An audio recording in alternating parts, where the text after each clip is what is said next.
Gynaecomastia എന്ന് പറഞ്ഞിട്ടുള്ളൊരു issue ആണുങ്ങളെ വളരെയധികം ഡിസ്ട്രസ് ചെയ്ത് അവരെ ഭയങ്കരമായിട്ട് ബുദ്ധിമുട്ടിക്കുന്ന അവരുടെ സോഷ്യൽ സിനാരിയോസിൽ വരെ അവർക്ക് ഭയങ്കരമായിട്ട് കോൺഫിഡൻസും കാര്യങ്ങളും ഇല്ലാതാക്കുന്ന ഒരു പ്രശ്നമാണ്.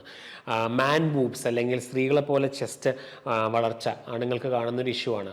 അവർക്ക് ഒരു ജിമ്മിൽ പോകാനായിട്ടുള്ളൊരു ബുദ്ധിമുട്ടുണ്ട്, ഒരു അമ്പലത്തിൽ പോകാനായിട്ട് ഷർട്ട് അഴിക്കാനായിട്ടൊരു പ്രശ്നം, അല്ലെങ്കിൽ അവരുടെ സോഷ്യൽ സിനാരിയോകളിൽ തന്നെ അവർക്ക് ഫ്രണ്ട്സിൻ്റെ ഇടയിൽ നിന്നുള്ള കളിയാക്കലുകൾ, അവരെല്ലാത്തിൽ നിന്നും ഉൾവലിഞ്ഞിട്ടുള്ളൊരു പ്രകൃതമാണ്. ഒപ്പിയിലോട്ട് വരുമ്പോൾ ഭയങ്കരമായിട്ട് വിഷമിച്ചിട്ടാണ് കുട്ടികൾ വരുന്നത്. ചില ആൾക്കാർ അവരുടെ പോസ്ചർ തന്നെ മാറിയിട്ട് അവർ കൂനിയിട്ടാണ് വരാറുള്ളത്.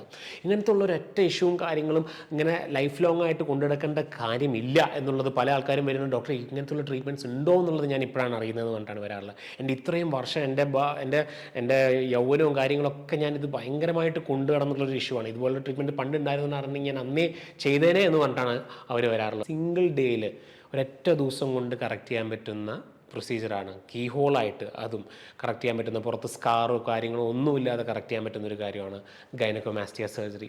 പക്ഷേ തീർച്ചയായിട്ടും അതിൻ്റെ ഒരു ലൈസൻസ്ഡ് ആയിട്ടുള്ളൊരു പ്ലാസ്റ്റിക് സർജനെ കൊണ്ട് തന്നെയായിട്ട് അത് പെർഫോം ചെയ്യിക്കുക. കാരണം എന്ന് പറഞ്ഞു കഴിഞ്ഞാൽ first surgery is the best surgery. അതിൻ്റെ റിസൾട്ട് വേറെ ഒന്നിനും കിട്ടത്തില്ല. ആദ്യമായിട്ട് ചെയ്യുന്നത് അത് ഹൈ ഡെഫിനിഷനായിട്ട് ചെയ്യുന്നു, അല്ലെങ്കിൽ നോർമൽ ലൈപ്പോസിഷനായിട്ട് ചെയ്യുന്നു, എല്ലാം ഒരു പ്ലാസ്റ്റിക് സർജൻ്റെ കൂടി ഇതിൻ്റെ ഡിസ്കസ് ചെയ്തിട്ട് എടുക്കേണ്ട ഡിസിഷനാണ്.